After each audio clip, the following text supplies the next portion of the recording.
This is the You Winning Life podcast, your number one source for mastering a positive existence. Each episode will be interviewing exceptional people, giving you empowering insights, and guiding you to extraordinary outcomes. Learn from specialists in the worlds of integrative and natural wellness, spirituality, psychology, and entrepreneurship, so you too can be winning life. Now, here's your host, licensed marriage and family therapist, certified neuro-emotional technique practitioner, and certified entrepreneur coach, Jason Wasser.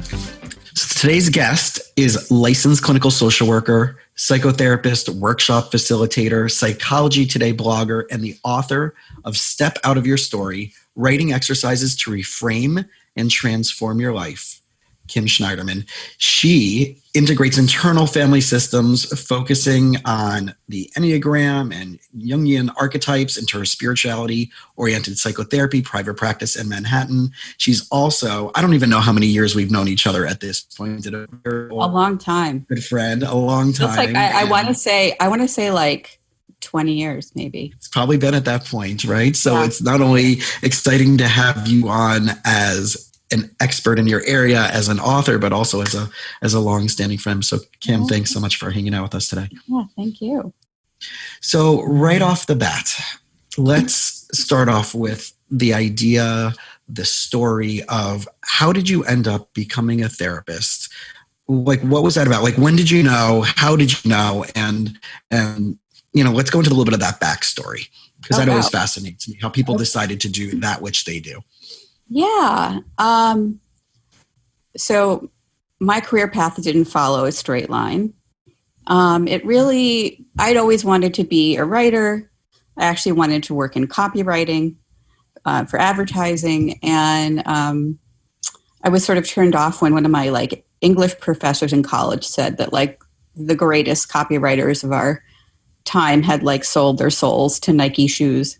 And then I thought, okay, well, maybe do I still want to, I was sort of whatever. Anyway, I happened to land my first job as a journalist. And during that time, I was living in San Francisco and just struggling with some internal stuff and got into therapy. And so that was sort of it was sort of my introduction into psychotherapy and self-exploration. I was more and more curious about it.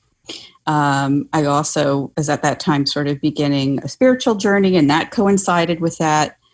And I wasn't really sure whether I wanted to be a therapist or a professor of psychology and religion or a rabbi.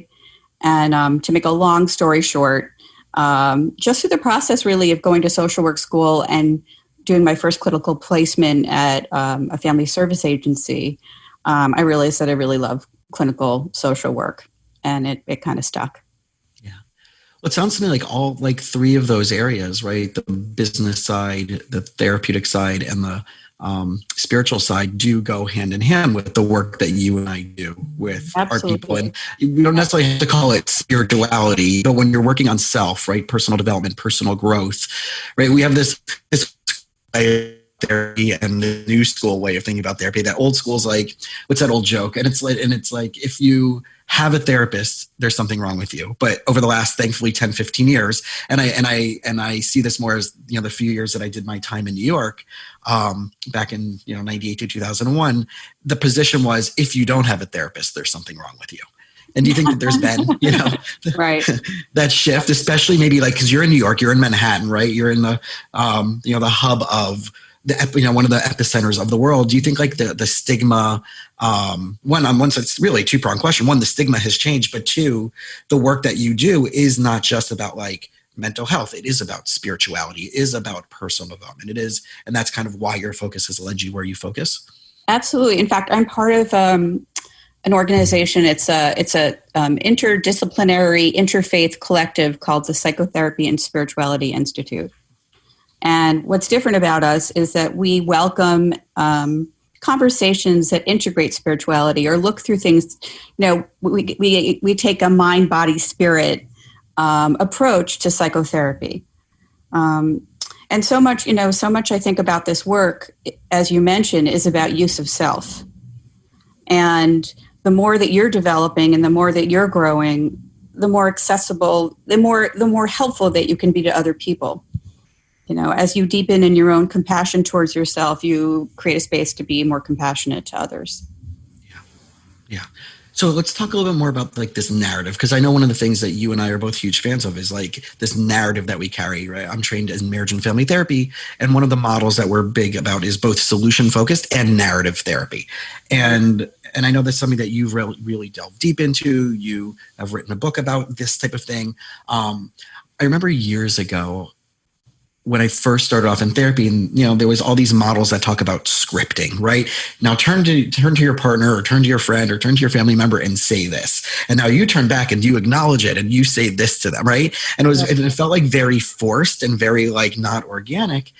And then as I evolved and as I learned more and as I grew in my own comfortability as a therapist, to realize how powerful scripts are, but how much the scripts that we already carry consciously and unconsciously keep us back from our potential, keep us back from really being in the moment, really being in the experience, because of all of the programming that we carry that doesn't allow us to see what we're actually seeing because we have all these biased filters, right? Sure.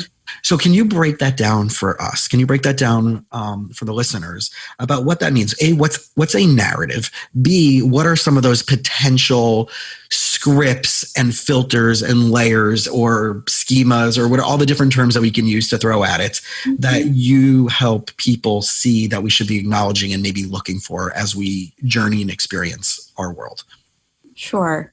So I want to make a distinction between people often mistakenly identify me as a narrative therapist. Mm-hmm. And actually, when I was coming up with the idea for my book, I went to a workshop or a weekend actually with David White, who's the founder of narrative therapy, to see if these ideas that I was coming up with was actually narrative therapy. And what I realized that it wasn't. It was something kind of along the lines of, but it was sort of my own thing. And I can just tell you, a narrative, that we're constantly using language to make sense of the world. Right? And how we tell, we're constantly telling our stories all day long. We're telling our stories to ourselves. We're telling our stories to each other. And that's how we're sort of creating our world, right? Is through speech. And how we tell our story is really important because how we tell our story affects how we feel about our story. And how we feel about our story is so influential, in terms of how it unfolds, the whole self-fulfilling prophecy. So and there are many ways I think sometimes human suffering is is a storytelling deficit, right? It's the failure to find a coherent cause and effect narrative that helps us make meaning of our world. And oftentimes I think people get very, very stuck in telling their story in a particular way, a self-defeating story. And oftentimes, I've used in my book and in my writing workshops, I often use Wizard of Oz as an example, right? There's a Wizard of Oz narrative. The self-defeating story, is Dorothy, is really unhappy at home and she gets swept up in a tornado, and somebody wants to kill her dog and she gets swept up in a tornado and she kills this witch and then she's pursued by, she has all this bad luck. She's pursued by this evil witch and then finally this wizard turns out to be a fraud. And then she, finally comes home and nobody believes that, she says, I went on this journey and nobody believes her, right? That's the self-defeating story. But most of us read it as what I call a soul narrative, because the soul narrative is, looking at it through the lens of how does Dorothy grow?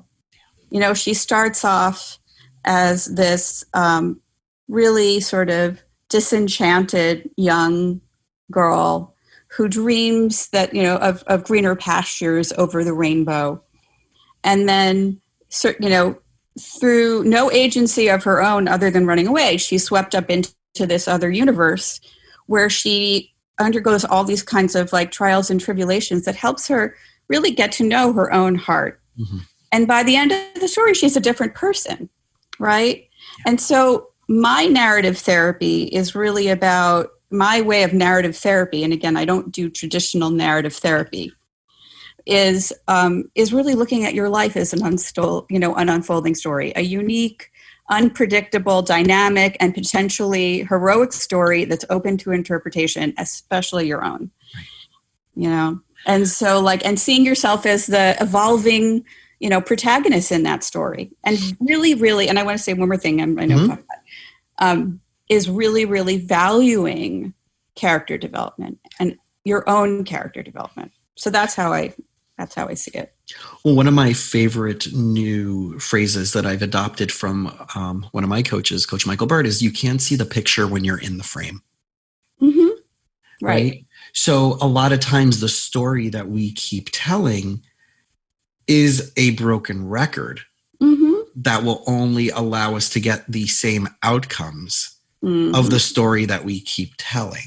So the first part, right, I think that I had this conversation literally an hour ago with one of my clients, is sometimes, and I always apologize first. I'm like, what I'm about to say, please do not think I'm an a-hole for what I'm about to say. And I want to honor you because I always want to create space for you to say this in our sessions, for you to know that you can share anything with me. Mm-hmm. But of what you just shared with me, how many times from the day that we've gotten to know each other over our last 10 sessions do you think you've shared that exact story with me?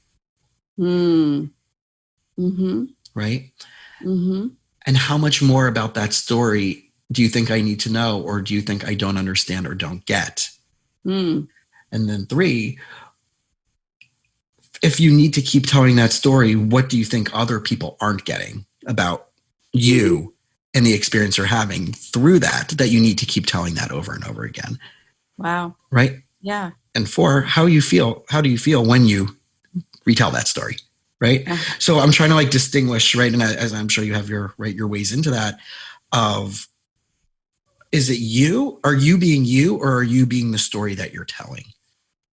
Mm-hmm. Right. And I think that's what you and I have a lot in common. We might be doing it in different ways and different interventions, but I think we do it very similarly as well. Of everybody out there who's listening to this conversation, you are constantly telling yourselves the same things that are allowing you to have the continuous same outcomes over and over again. And then you get upset at yourself for not having, or the persons around you not having, different experiences or different outcomes, because everything that you're saying and talking about it is leading to that same outcome. And our job, and in collaboration and partnership with the people that we work with, is to get them to take ownership over that so they can start telling a different story. So they can start, and I always start with, challenging words. I'm like, wait, hold on. Can we just say that sentence over again? But what does that one word in there mean to you? I'm like, oh, I don't even know why I use that word. How long do every time you describe it to use that same word? What does that word actually mean? It doesn't actually mean what you, right? Or if we put in a different word, we insert a different word that it means the same, but it just has a different intensity to it. Automatically gives them a very different perspective, or able to be more strategicness. One of the things I loved, I had this recently with a client where they were talking about how they felt obligated, how they were constantly being disappointment. I'm like, well, who are you disappointing? And she's like, I don't know. It's they. I feel like I'm disappointing them. Okay, well, who's the them? Who's the they? Right. And it turned out it was someone from 24 years ago in their senior year of high school that they're no longer in touch with. Right. The they. So I'm like, wow. So what's all of our they or them? Who is the them that we're doing things in our life, that we're scripting ourselves, that we're acting over and over again, that of the fear of either proving ourselves or disappointing ourselves to the others? So I'm wondering, how much of that, as you talk about this soulful journey, what are some of those possible theys that you have found to be consistent patterns?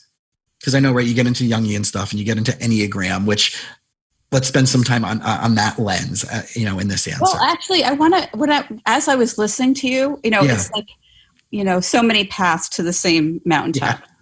Yeah. Because I started off, just to say, I started off in a much more cognitive, storytelling through a much more cognitive lens. I mean, so much of my book is really about writing exercises. I mean, I use the third person narrative, which helps people get some psychological distance from their story, right? Because when we write an I, there's so much ego involved and we need a little bit of distance. So, but it really is sort of And I think that it does, it's a little bit more cognitive. And since I wrote my book, I've been trained in internal family systems, which is a much more somatic therapy. And as you were talking, I was thinking about from an IFS perspective, people sometimes show up with their storyteller part. And that storyteller part can be a way, and I have one too, so I know this. And, I have a part, I want you to hear your story. But I also know that narrative part of mine is coming from a place, from my childhood wound, my exile in IFS terms, of not being seen. So I'm going to tell you my story because I want to make sure that you really, really get me, because if you misunderstand me, then I'm going to feel really alone. And that's going to make me feel like I'm a kid again. Right.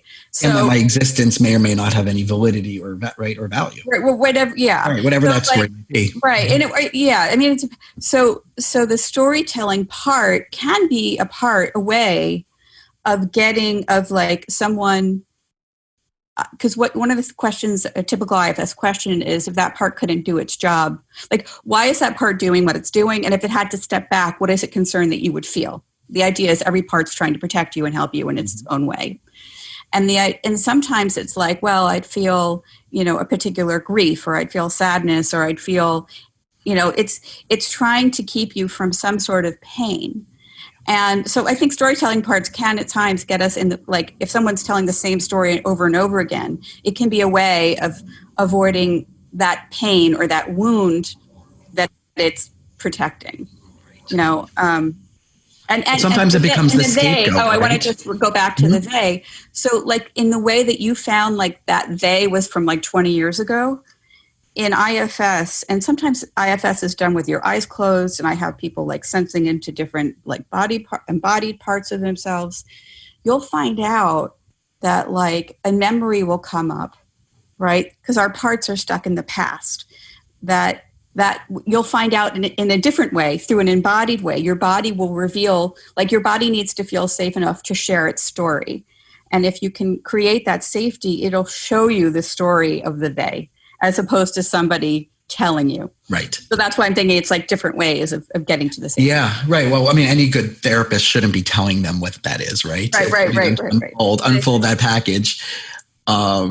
But yet we have so many times we've heard stories about that. Nope, you're wrong. This is what it is. I know more about your reality than you do, right. And it's so funny because especially in the world of neuroemotional technique, all we do is we shrug our shoulders when a story comes up and we're I don't know, that's your emotional reality. We don't know what that, we're not here to tell you what that means. That's your emotional reality that your mind body has come up with, right? To explain that in some form of a narrative, whether it's congruent with actual timeline reality or not is not really our concern. It's what's that story that you've created that's either helping or hindering you, right? In a lot of ways, right? That term, the scapegoat, right? How did this part of you become a scapegoat or a protector or a healer, or who are you honoring? Who in your family are you honoring? Who in your history are you honoring by continuing to carry that story? One of my favorite examples of this, and I don't know if you've ever heard her say it, is from Esther Hicks in the Law of Attraction world, where she went over to a friend's house and the friend was playing some album,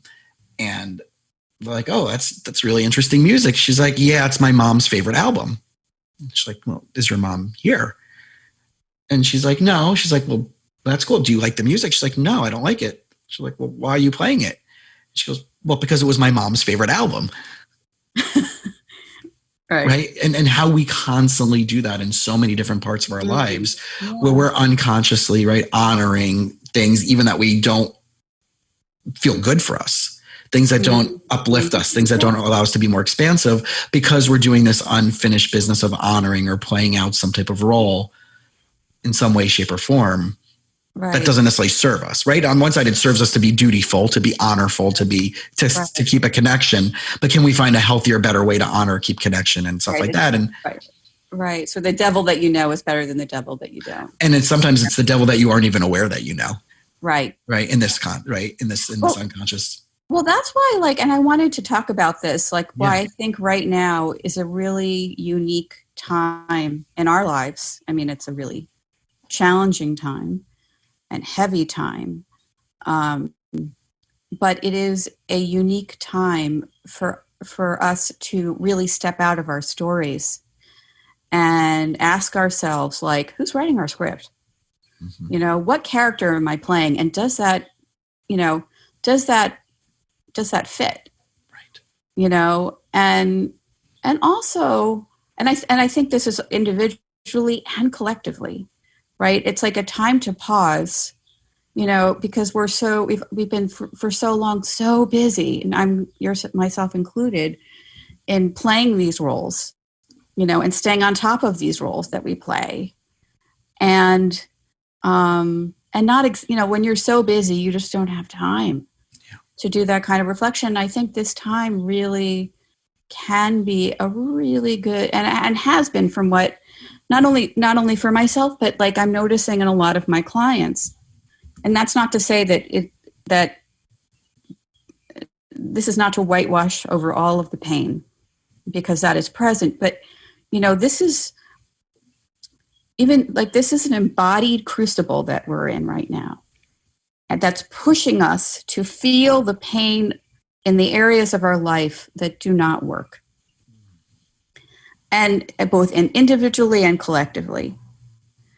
And so that's how we are getting a chance to really step out of our story, to step out of our lives and look at it from sort of this broader perspective, in a way that we have, in our lifetime, in my lifetime,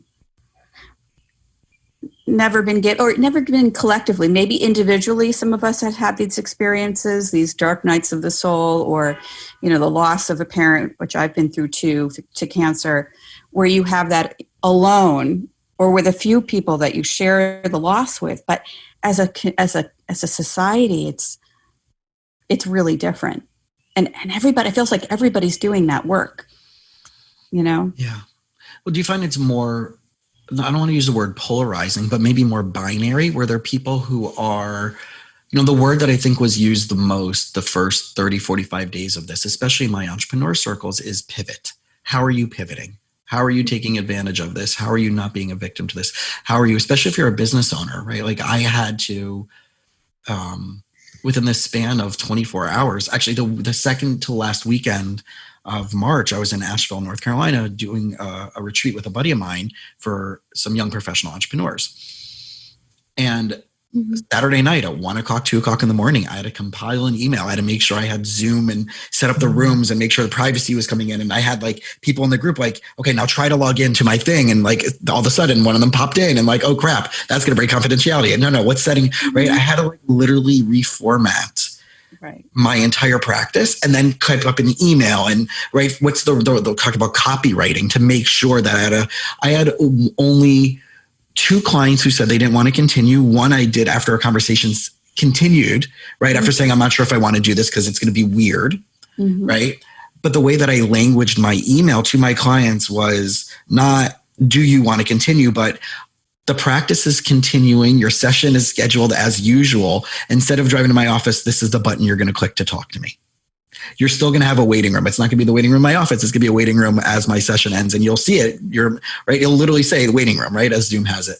So I had to do some psychoeducation, but give it to them as the narrative that I had to do, the scripting I had to do, the copywriting I had to do was life is going on as normal in some way, shape, or form. It's just going to be different. And I realized that one of the questions that especially people in our field or practitioners or healers or helpers, right, that where we can't see someone one-on-one and still do what we do is we shouldn't be saying it's going to feel different. We know it's going to feel different. We should honor it's going to feel different. The focus should be, the value will still be there, right? And I think that was like one of the big things, like for people who have had to pivot during this, are they being proactive? Are they like, oh my God, technology sucks. I hate technology. I'm afraid of technology, right? That thing that we hear from certain populations that's going to make this process more difficult for them versus seeing this as, I'm going to go on an adventure. I'm going to use this to learn all the things that I've been waiting to get on my list to learn and jump on the bandwagon, right? And embrace the shift and change that our industry for sure was 10 years behind the ball on, right? With telehealth and everything like that. Right. Right. Again, it's the empower mode. I'm going to take this as an adventure. I'm excited about this. Yes, it's going to be work. Yes, it's going to be effort, but oh God, this really sucks. Now I got to do this. Right. So what are you seeing out there? Because right, you guys, especially in New York, I mean, you've been like, you got hit hard and everybody's isolated and everybody's been working from home as much as possible. I mean, I feel very grateful that it's been kind of a seamless transition for me. My clients just sort of most of them just sort of took to the new platform. And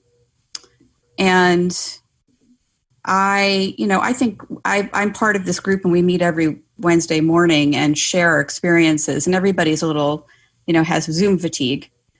It's not the same thing as sitting in a room with someone and sensing their energy. Mm-hmm. But in terms of like pivoting, I think more in terms of, well, first of all, like we're pivoting along with everybody else. And I think that's part of what makes COVID, this whole experience, really unique, is that we are actually fellow, I always say to my clients, I'm a fellow passenger here. We're on this journey together. How often is someone like the same stress as one of your clients is going through, exactly the same thing? And you have to be very careful that, because, we're always looking, as therapists, we're always looking for countertransference, right? We always want to be careful that we're not like, imposing our own fears and someone can say something and it can trigger like, oh my God, she went out in a crowd and I did that, right? And am I going to get COVID? So it's a really, first of all, I just want to say that's a really unique experience. And the pivot that the pivot that I'm kind of working with my clients is more the internal one of like, how do you pivot your fucking, excuse my language. Oh, good. Yeah. your life, like you expected your life to look one way and now it looks totally different. And one of the ways that I've been sort of reframing it is like, a spiritual boot camp. I had one client, I even said she was someone who was an Al-Anon, working on, her sort of addictive relationship patterns, always needing to be in a relationship, falls in love easily kind of thing. And now she's sort of alone. And I was like, and she was really, and it's bringing up all of these, what happens when experiences is that it does bring up all of your pain and from your childhood. And that's coming up for her. And, and she's a pretty self-aware, client, very invested in her therapy. And I kind of said to her, wow, so if she could hear this. And I sort of said, wow, this is really your codependency boot camp, isn't it? And she's like, oh yes.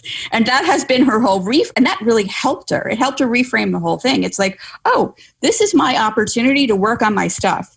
Like, this is going to be the time that I get to look inside and develop all of those like flabby, underdeveloped emotional muscles so that I can, that character development workout that I've been avoiding so that I can really emerge from this, a stronger, more evolved human being.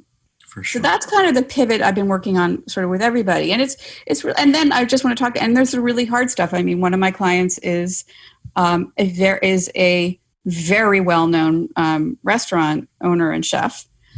She's been in the public eye a lot, especially lately as a representative. She lost her business, she didn't lose her business. Okay, she didn't actually do that. But the fear of that is so intense. And that's a really intense pivot to make, for anybody. I mean, she's a survivor and she's, brilliant. She'll land on her feet, but it's easier for you to see that than someone who is stuck in that story, right? And I think that's like what you're hitting on is so huge. And I want everybody who's listening to this to really understand that, like, when you talk about this being a boot camp, and I'm envisioning like, no, you're being thrown into the deep end with no floaties on and right, everything that you were ever afraid of or ever worried about, all your anxieties, all your fears, all your insecurities, right? This is like the massive mega flashlight that's being shown on that. And again, I think that's the duality of this whole scenario is predisposed personality traits, right? Of the, it's going to be exponential, unfortunately. But can we use this as a Yeah, I mean, this is right. This is the boot camp. This is the deep end. This is the, those in the entrepreneur world who know Andy Frisella's 75 hard, 2 workouts a day, and you have a meal plan, and you're right. Can you commit to this as seeing it that way, where you have a game plan now? And I'm wondering, like, looking at it from a strategic perspective, I always talk about this paradigm of like reverse engineering where you want to be and setting yourself up to get there. And we didn't look at this as a possibility of what could happen. Like we can have political fallout and we can have economic fallout and we can have, but the political and the economic now coupled with, you can go outside and you don't even know where you are or who you're talking to. And you can get sick from just having a conversation or being of help to someone else or being kind to somebody else, right? Can actually cause you, God forbid, death. Or protesting. Or protest, right? Which we're going to see, unfortunately, just an exponential influx of cases in the next 2 weeks. And I tongue in cheek, I'm in South Florida, and the weather for the last 2 weeks has been pretty awful. Mm-hmm. And I'm so thankful for that. I'm so thankful that the weather has been awful. Yes, on the mental, people need to be outside. We need to go run. We need to be in nature. We don't need to be in the mall. Yes, I know the businesses need to, whatever it is, but like, I'm so thankful. And I know this sounds so hard and there'll be people who disagree with me. Like, it stormed like crazy on Memorial Day weekend. But I also know that we've had, 1,200 new cases yesterday or 2,500 new cases of COVID yesterday in the state of Florida. Wow. Right? And our protests has only started, and our reopening only started really more so a week and change ago, right? So the duality, again, I use that word a lot, but the duality is, yes, we want freedom. Yes, we want businesses to grow. Yes, we want things to go back to normal, but it's not yet normal. And it's not a one size fits all of like, so I'm like kind of happy there's rain. I'm kind of happy there's a tropical storm brewing in the Gulf Coast, because like we need to do more work to figure this out. It's not like, oh yeah, we're going to do this slow opening and everything's go back to normal, but no one's listening. No one's following directions. Right. People are still partying. Right. It forces us to go inside. We have to go inside. We have to literally, and not just inside. Like, and that's like, I love, right, especially if we narrate that. Going inside in this time doesn't mean staying inside. It means go inside yourself and do the work. And there's no more excuse. I discussed this with someone recently. I'm like, I'm probably never, ever, ever 99% short of like having to be actually physically touched by a doctor. I will never go to a primary care physician again in person. There's no need. After this experience and going online to a doctor twice, clicking set appointment, 17 minutes later, the doctor showing up. And from the time I clicked set appointment, to the time I returned back home from picking up a prescription was 45 minutes. Wow. I'm not going to go. There's no need for me to ever go to a primary care physician again in person. But how's someone going to listen to your heart through the computer, through the lab?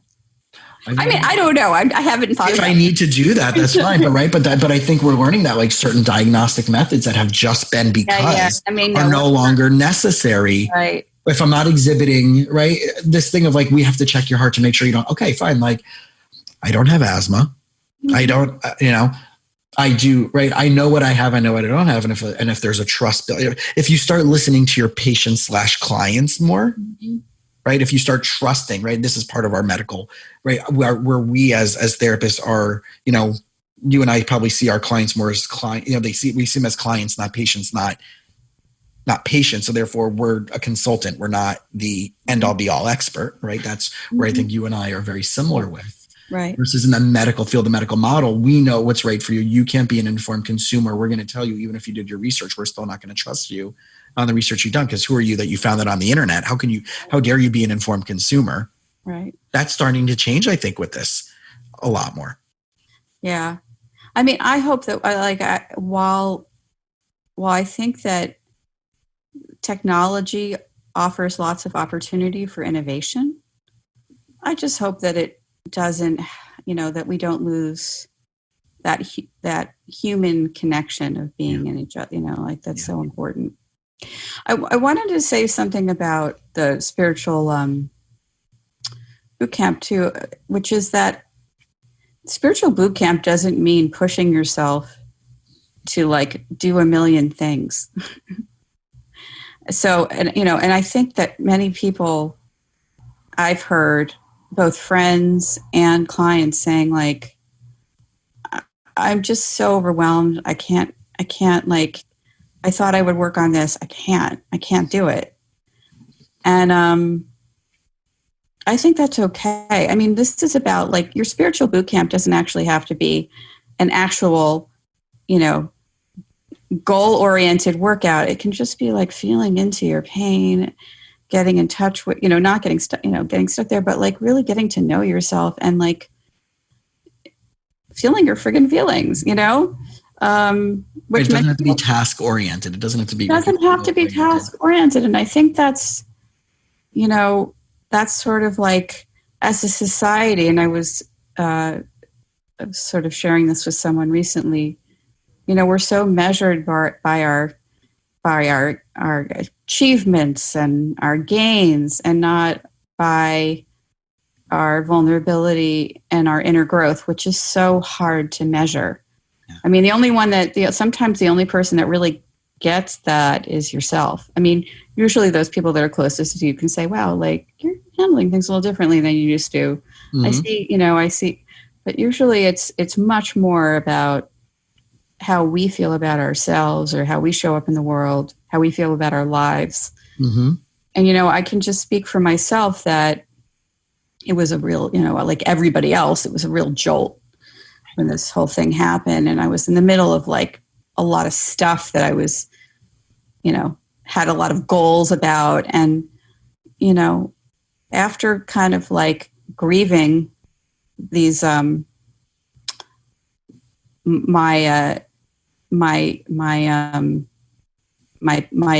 loss of agenda, I sort of just settled into the stillness and the everyday moment and of what this is, and found that I was actually able to hear my voice in a way that I hadn't, and listen to myself in a way that I hadn't before. And it's kind of helped me find a new center in some ways. Yeah. So I wrote a blog on Psychology Today. Sitting on my couch, I find my ruby slippers. Nice. Yeah. And I hear this from so many people, right? That I was on there's a great podcast episode with Jesse Itzler and Sarah Blakely. Sarah Blakely, the creator of Spanx, women's clothing company. So husband and wife, both are crazy, amazing entrepreneurs. Mm-hmm. And they were talking about like on the Lewis Howes School of Greatness podcast. And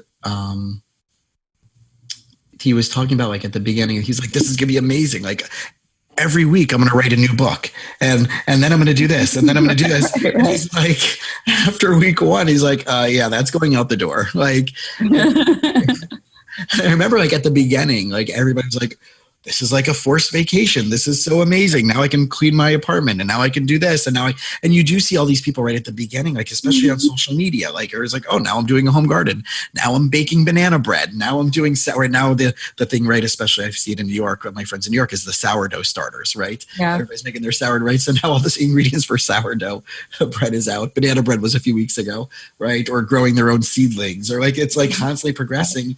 And I'm like, or don't care about any of that crap at all and just go for a walk. Like I remember like seeing my, like, it was so incredible where like at 6:00 on a Tuesday night, everybody was out walking around and right. And I'm like, wow, that usually only like, even on a weekend, and I happen to live in a Sabbath observant Jewish community, like even on like when everybody's walking on Shabbat on the Sabbath here, this is 5 times as many people that would be doing it than even then.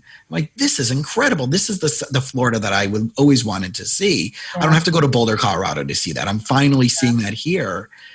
And I'm thankful for that. Yeah. The last couple of weeks, it's been like the weather's been awful, so I haven't seen it as much, but like there's the silver linings. There's the blessings in all of this. Like, just like, and I find myself like, no.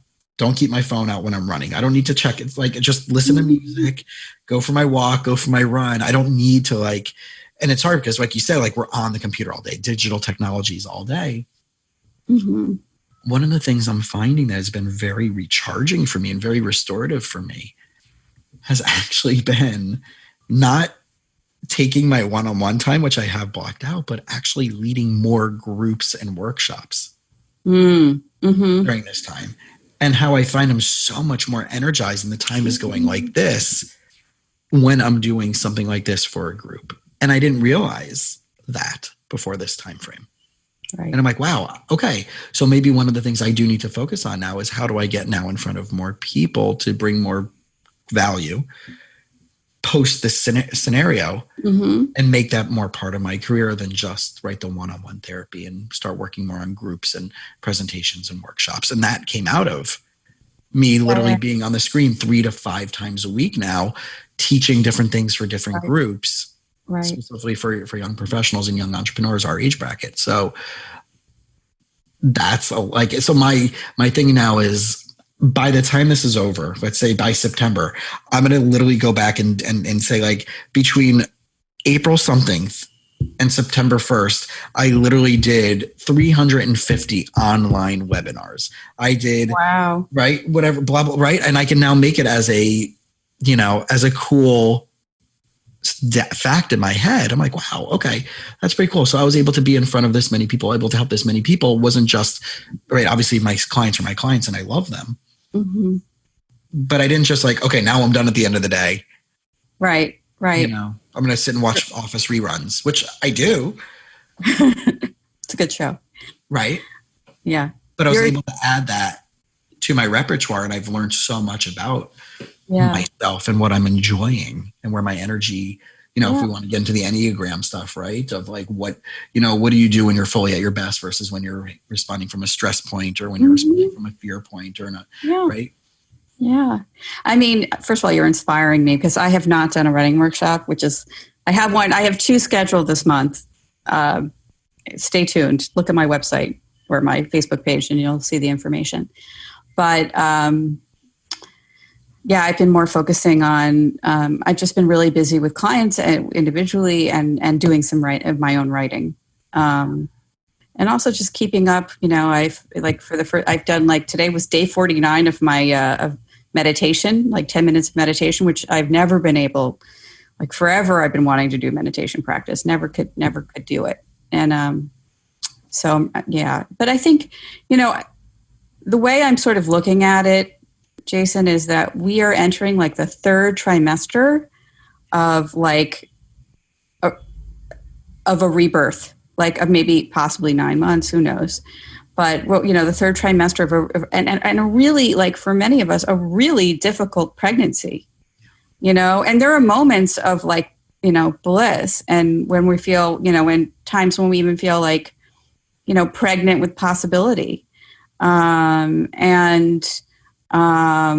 excited about the future. But, the pangs of, those pangs and those, the queasy times that we have, especially this week,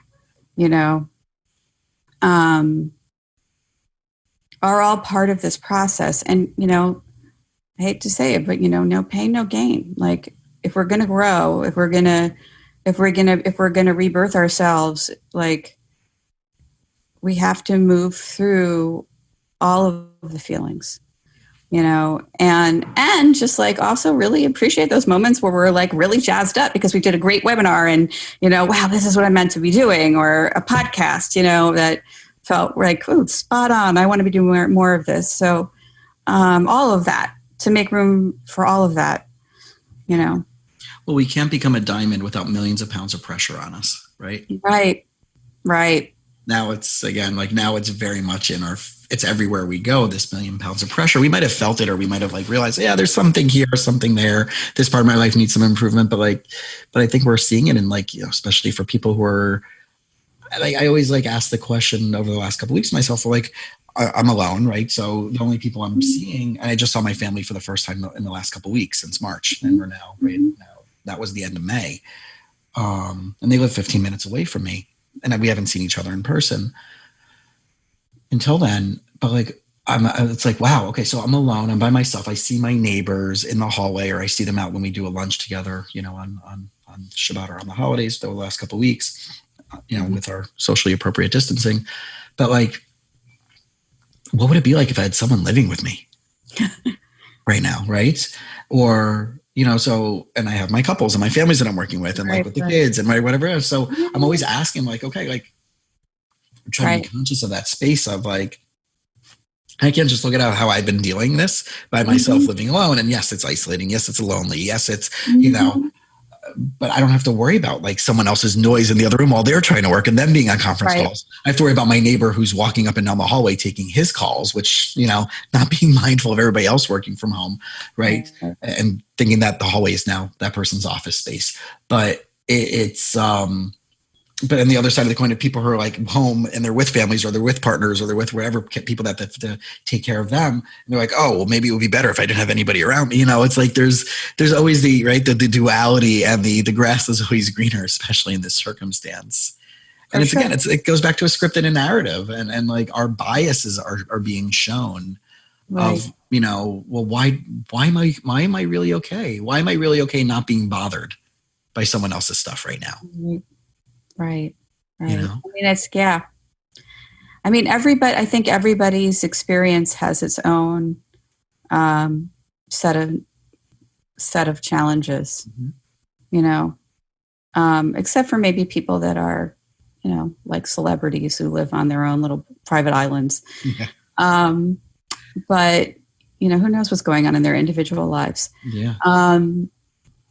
I think everybody's experiencing this, has their own like insights and aha moments and challenges. And I also feel like I want to make sure that I don't gloss over like the real challenges of people that had pre-existing serious, depression and anxiety, who are feeling isolated and now this is compounding their isolation, or we're in really difficult relationships and this is compounding those relationships. I mean, all of this again is fodder for growth, right? I mean, it's all, especially if you're working with a therapist, everything is going to come up. Anything that, and I wanted also, like, I know I wanted to talk about this, being sort of a Jungian leading therapist, that shadow stuff. And I just wrote a blog about it on Psychology Today. Like, our shadow is up, right? Yeah. We have an opportunity to sit with our own shadow. And even like, again, individually and collectively, because you can't confront what you don't see. And if you can't see it, it's going to run you, And so, can you explain just a quick overview for people who've never heard that phrase before? The shadow side. Oh, right. So it was a Jungian idea that we all have like a shadow side, like a part of us that,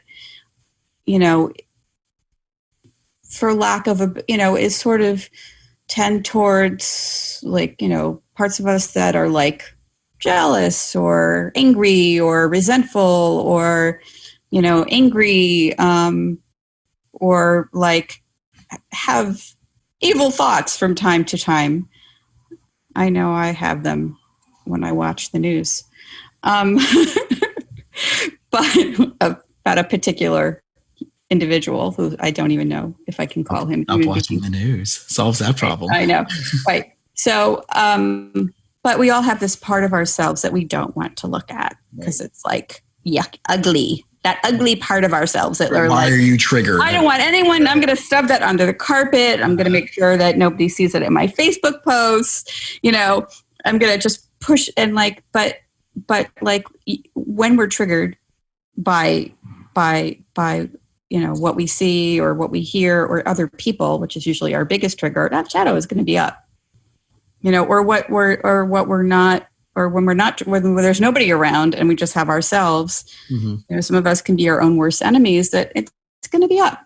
But if we can start to say, like, rather than feel ashamed, like at the, the bottom of all of this, the reason we don't want to look at our shadow is there's the fear of feeling ashamed.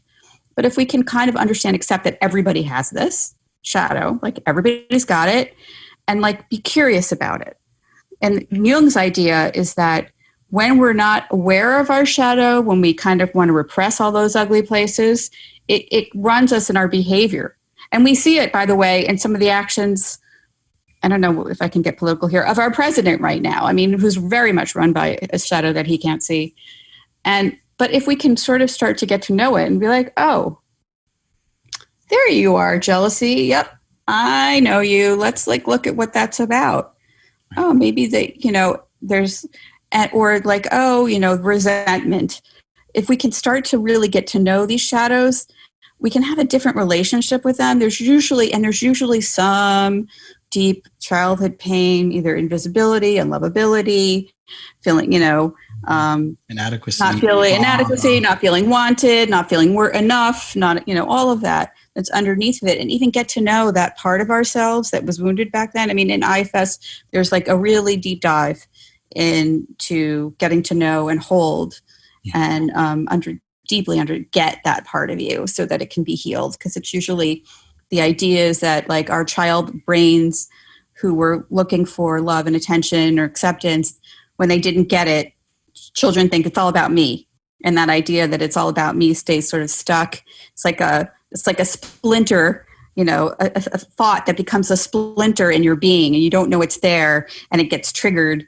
And sort of, one of the goals of IFS is to do the sort of psychic surgery that helps like get at that splinter, remove that splinter of thought. Right, which is so powerful. And it's already the self-awareness component of our growth and our healing and our relationship has to be there. I gave a class last night for a bunch of young professionals, and 2 nights before that, I gave a class for a different group of young professionals. So the person who facilitated the group 2 nights ago, I said, hey, by the way, if any of your people want to jump in on this, I do this every Wednesday night. Mm-hmm. So if your people from the Tuesday night class that I gave want to jump on, feel free to do. So it was like a mixture of 2 different communities. Mm-hmm. And like, I found out afterwards that like one of the people was like hitting up like 5 different people direct message on Zoom, right? You can do the private messaging on Zoom and like overwhelm this other one person. Like completely lack of self-awareness, complete lack of like boundaries, complete lack of, and I'm like, oh my God, like why? Like, this is great. This is a great learning experience. And I'm like, oh, I wish you told me, like, not, and I'm like, wow, would I have kicked them out or would I have used that as an opportunity to be like, hey, let's do some self-awareness here. Let's do some, right? Because the first reaction would be like, let's kick that person out of our lives, right?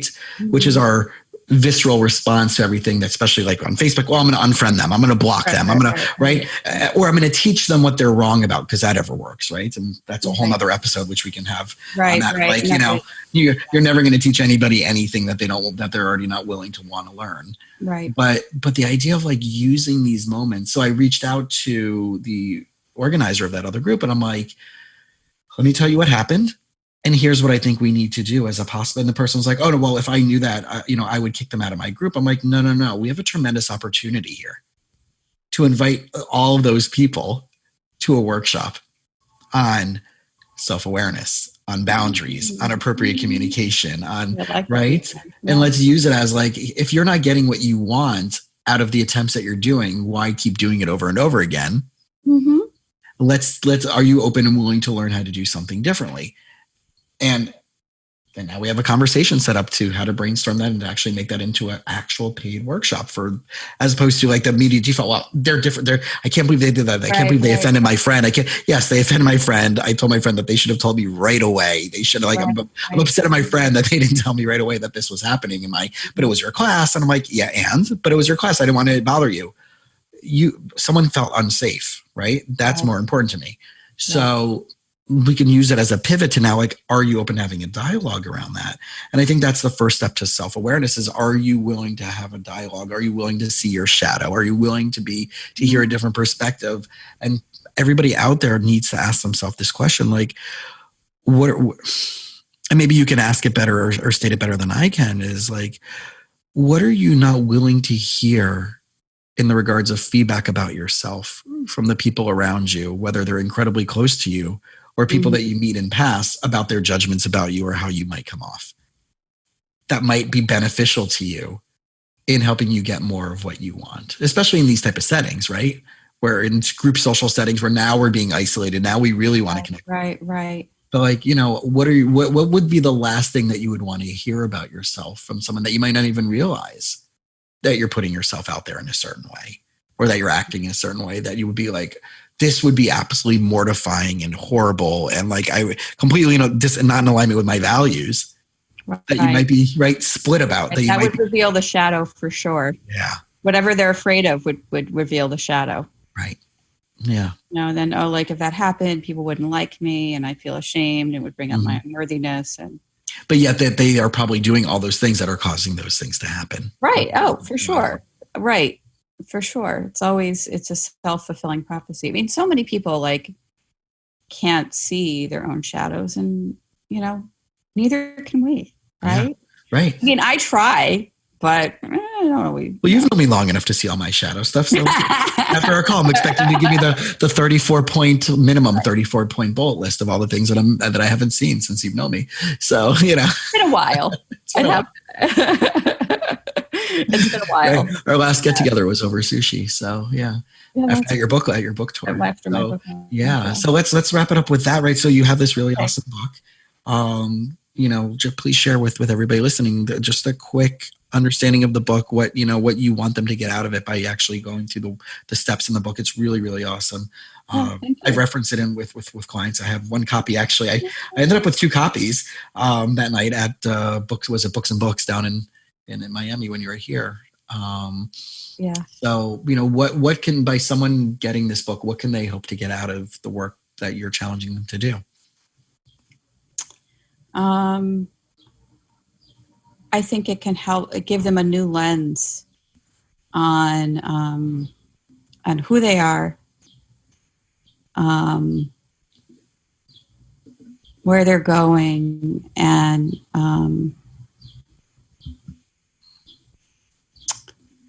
what's sort of getting, and what's getting in the way of them kind of growing into the kind of person that they would imagine themselves to want to be.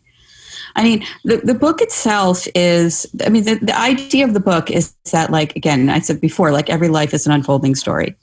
So one of the things that I do is I have people start by looking at the current chapter. Like I'll ask them, imagine that your life is a novel. What's the title of the current chapter? And describe it, give me sort of a chapter summary in the third person narrative, right? Which gives them a little bit, again, that distance. And I even have them like use questions like that authors use when they're writing a book. Like, all authors use do a character sketch to get a sense of where the character they're creating is going. So I have them do that with themselves. Like, who is this character? What do they want? What's getting in the way? And what are sort of the stakes involved, whether they get there or not? I also have them, and that really, the important, by the way, I wanted to say this, especially right now, of bookending a difficult, like a time in your life is really important, because sometimes when people get depressed, it's because they confuse the current chapter for the entire plot line of their story. And it's really important to say, and giving it a title can say so much, because then you're like pointing to the themes, right? And whether the current chapter is, embodied crucible or transition, or, viral spiral versus viral survival, today we're, cocoon, from cocoon to butterfly, whatever it is, it tells you so much about your mindset. And sometimes people start with one title, and then after doing it, they'll come to another and they'll be like, oh. And what the writing does in itself is it becomes a mirror, right, to your own, just like an art, like anything that's creative. It becomes a lens of looking at your inner world that you can't see when you're actually looking into a physical mirror. And and then it's sort of like using the architecture of a story, which is the idea that there's a conflict. Like I sort of normalize conflict. Like every story has a conflict, and that conflict is the friction between the protagonist and antagonist, which could be like a challenging, which I kind of define more liberally as the force in your life that is stretching you to stretch and grow beyond your comfort zone. Mm-hmm. So it could be a person, it could be a stage of life, it could be COVID.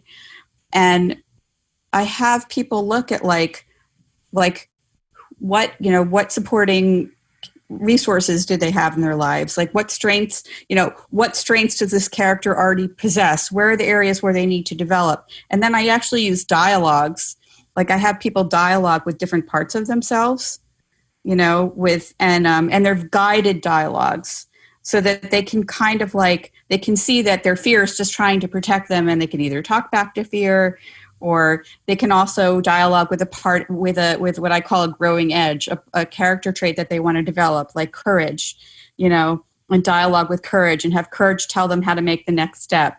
So I use all kinds of like perspective bending writing exercises that help people like just look at their, like kind of get a new lens on their story, and sort of so they leave there sort of looking at like reframing conflict, because like a lot of times people they don't like conflict, but it's it's an inevitable part of life. It's an important part of the story. Without it, character wouldn't grow, wouldn't evolve.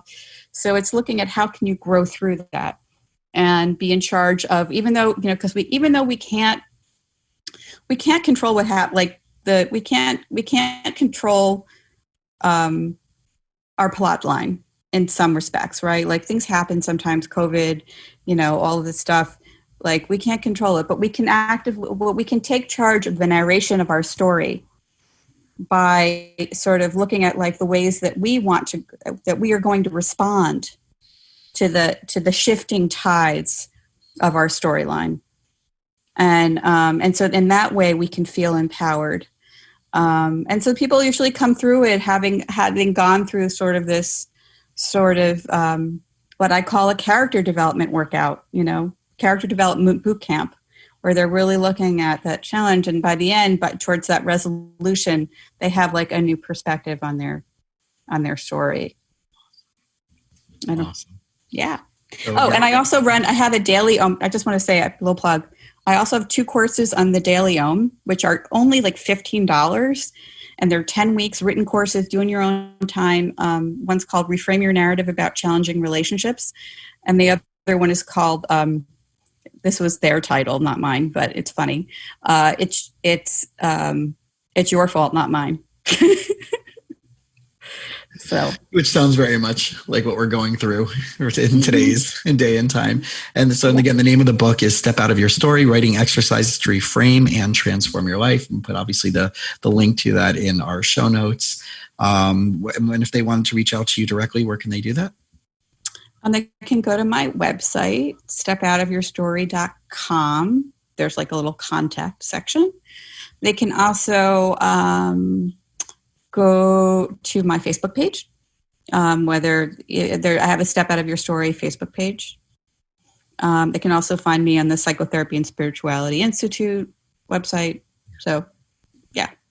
Pretty easy to find. So awesome. Yeah. So Kim, thank you again for spending some time with us. And I know that there was so many things. And yeah, guys, like go treat yourself to this book. Treat yourself to one of the online workshops.